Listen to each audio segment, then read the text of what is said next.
അത് കർണാടകത്തിലിപ്പോൾ തെരഞ്ഞെടുപ്പ് വരാൻ പോവുകയാണ്. കർണാടകത്തിലെ ഒരു മന്ത്രിയും ബി ജെ പിക്കാരും ഒരു ഉത്സവത്തിൻ്റെ പ്രതീതിയോടുകൂടിയാണ് ഈ തീരുമാനം ആഘോഷിക്കുന്നത്. അപ്പോൾ അതാ ഞാൻ പറഞ്ഞത്, കഴിഞ്ഞ കുറേ കാലമായി കർണാടകത്തിലെ എം പിമാർ പലപ്പോഴും പറയുന്നുണ്ട്, നിങ്ങളുടെ പാലക്കാട് ഡിവിഷൻ ഞങ്ങൾ മൈസൂരെ കൊണ്ടുപോകുമെന്ന് പറഞ്ഞ് അത് ഒരു തീരുമാനമാണ്. ഞാൻ ചോദിച്ചത്, പാർലമെൻറ്റിൻ്റെ സെഷൻ നടന്നു, ആ സെഷനിൽ എം പിമാരെല്ലാം മന്ത്രിയെ പോയി കണ്ടു. ആ മന്ത്രിയെ പോയി കണ്ടതോടുകൂടി മന്ത്രിക്ക് ഞങ്ങളോട് പറയാമല്ലോ, അല്ലെ കേരള ഗവൺമെൻറ്റിനെ അറിയാമല്ലോ. കേരള ഗവൺമെൻറ്റിനെ അറിയിച്ചിട്ടില്ല.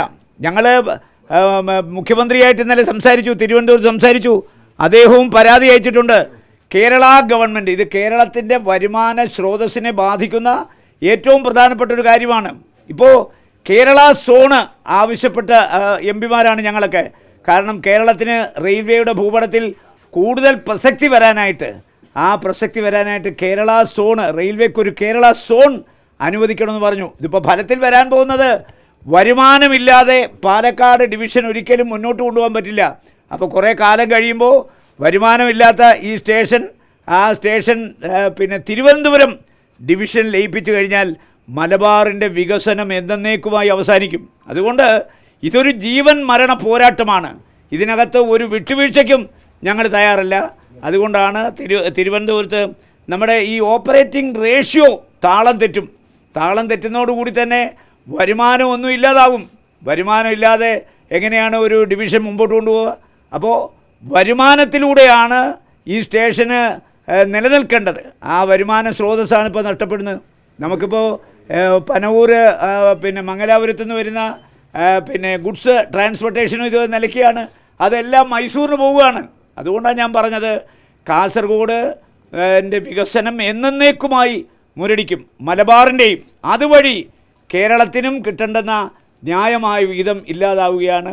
പുതിയ തീവണ്ടിയുടെ കാര്യത്തിൽ, അതുപോലെ സ്റ്റോപ്പേജിൻ്റെ കാര്യത്തിൽ, അത് എല്ലാം 2 ഡിവിഷൻ്റെ പെർമിഷൻ വേണം. ഇപ്പോൾ ഒരു ഡിവിഷൻ മാത്രം മതി, ഇവിടെ പാലക്കാട് ഡിവിഷൻ മാത്രം മതി. ഇനി പിന്നെ സൗത്ത് വെസ്റ്റ് റെയിൽവേയുടെ ആസ്ഥാനമായ മൈസൂറിൻ്റെ പെർമിഷൻ വേണം, പിന്നെ പാലക്കാടിൻ്റെ പെർമിഷൻ വേണം.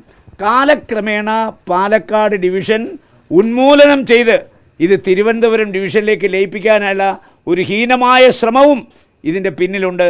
ഇതൊരു കാരണവശാലും അനുവദിക്കാനാവില്ല. മന്ത്രി നുണ പറയുകയാണോ അതോ അറിയാത്തതുകൊണ്ടാണോ? അല്ല, മന്ത്രി എങ്ങനെയാണ് മന്ത്രി അറിയാതെ? എന്നാൽ പിന്നെ പുള്ളിയെ ഈ പണിക്ക് കൊള്ളത്തില്ലെന്നല്ലേ അതിൻ്റെ അർത്ഥം? കേന്ദ്രമന്ത്രി ഞങ്ങളോട് പറയുന്നു, കേരള ഗവൺമെൻറ് പ്രതിഷേധം അറിയിച്ചപ്പോഴാണ് ഞാനിങ്ങനെ ഒരു തീരുമാനം അറിയുന്നത്. കേരളത്തിലെ എം പിമാർ മുഴുവൻ രാഷ്ട്രീയ കക്ഷി ഭേദമേന്യേ എല്ലാ എം പിമാരും മന്ത്രിയെ ബന്ധപ്പെട്ടപ്പോഴാണ് മന്ത്രി അറിയുന്നത് ഇങ്ങനെ പാലക്കാട് ഡിവിഷൻ വെട്ടിമുറിച്ച് പിന്നെ ഉള്ളാൾ മുതൽ മംഗലാപുരം വരെ സൗത്ത് വെസ്റ്റ് റെയിൽവേയുടെ ഭാഗമായ മൈസൂർ ഡിവിഷനിലേക്ക് മാറ്റുന്നവരെ ഞാൻ അപ്പോഴാണ് അറിയുന്നത്. ആ തീരുമാനം വളരെ ദുഃഖിപ്പിക്കുന്നതാണ്, ഞെട്ടിപ്പിക്കുന്നതാണ്. അത് പുനഃപരിശോധിക്കാവുന്നതാണ് മന്ത്രി പറയുന്നത്. പക്ഷേ അത് ഞങ്ങൾക്കൊരിക്കലും വിശ്വസിക്കാനാവില്ല. കേന്ദ്ര റെയിൽവേ മന്ത്രി അശ്വിനി വൈഷ്ണവ് അറിയാതെ ഒരിക്കലും ഈ തീരുമാനം വരില്ല. ഇത് റെയിൽവേക്ക് മാത്രമായിട്ട് എടുക്കാൻ പറ്റില്ല. അതുപോലെ കാസർഗോഡ് പാഴ്സൽ സ്റ്റേഷനായിരുന്നു.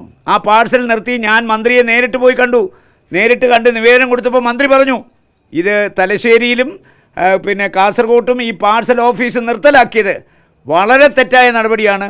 ഞാനിപ്പോൾ തന്നെ റെയിൽവേക്ക് നിർദ്ദേശം കൊടുക്കാം. ആ നിർദ്ദേശം ഇതുവരെ പാലക്കാട്ട് വന്നിട്ടില്ല. അപ്പോൾ മന്ത്രി എം പിമാരെ കളിപ്പിക്കുകയാണോ? ഞങ്ങളെന്താ പുള്ളിയുടെ കളിപ്പുള്ളയാണോ എം പിമാർ?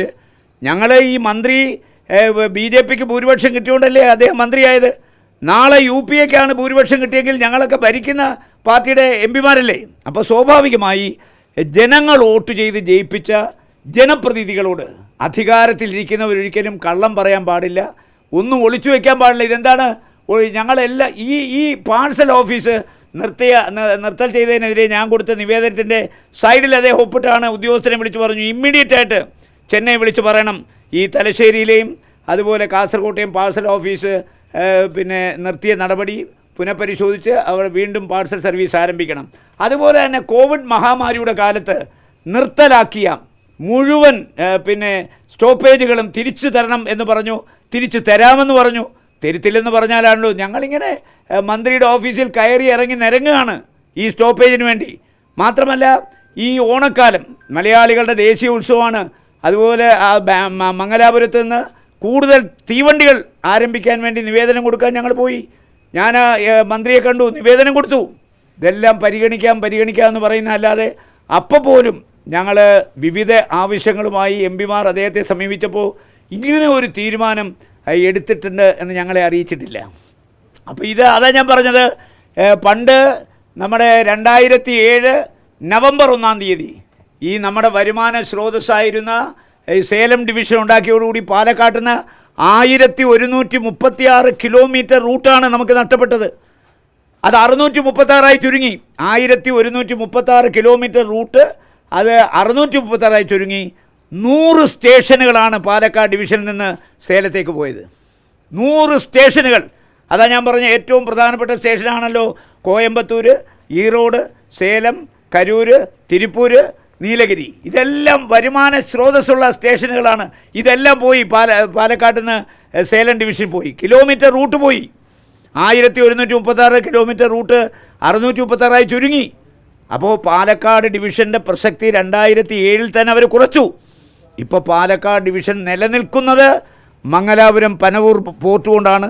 അവിടെ നിന്നാണ് കൽക്കരി, അവിടെ നിന്നാണ് രാസവളം, അവിടെ നിന്നാണ് പെട്രോളിയം ഉൽപ്പന്നങ്ങൾ ട്രാൻസ്പോർട്ടേഷൻ നടത്തുന്നത്.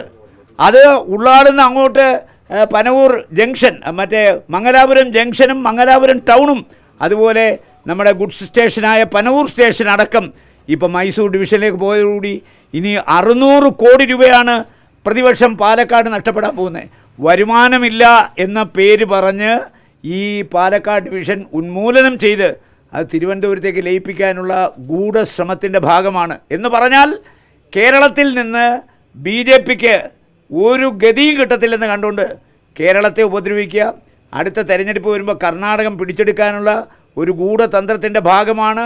ഇപ്പോൾ അതുകൊണ്ടാണല്ലോ കർണാടകക്കാർ കേരളത്തിൽ നിന്ന് പിടിച്ചെടുത്തു എന്നാണ് പറഞ്ഞത്.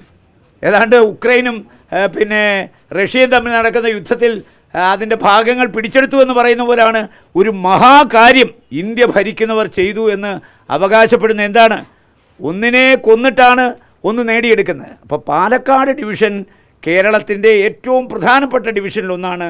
അത് മലബാറിന് മാത്രമല്ല, കാസർഗോഡ് മാത്രമല്ല, കേരളത്തിന് തന്നെ വളരെ പ്രധാനപ്പെട്ട ഒന്നാണ് മലബാർ ഡിവിഷൻ. അതുകൊണ്ട് പാലക്കാട് ഡിവിഷൻ വിട്ടുള്ളൊരു കാര്യത്തിനെക്കുറിച്ച് ഞങ്ങൾക്ക് സ്വപ്നത്തിൽ പോലും ആലോചിക്കാനാവില്ല.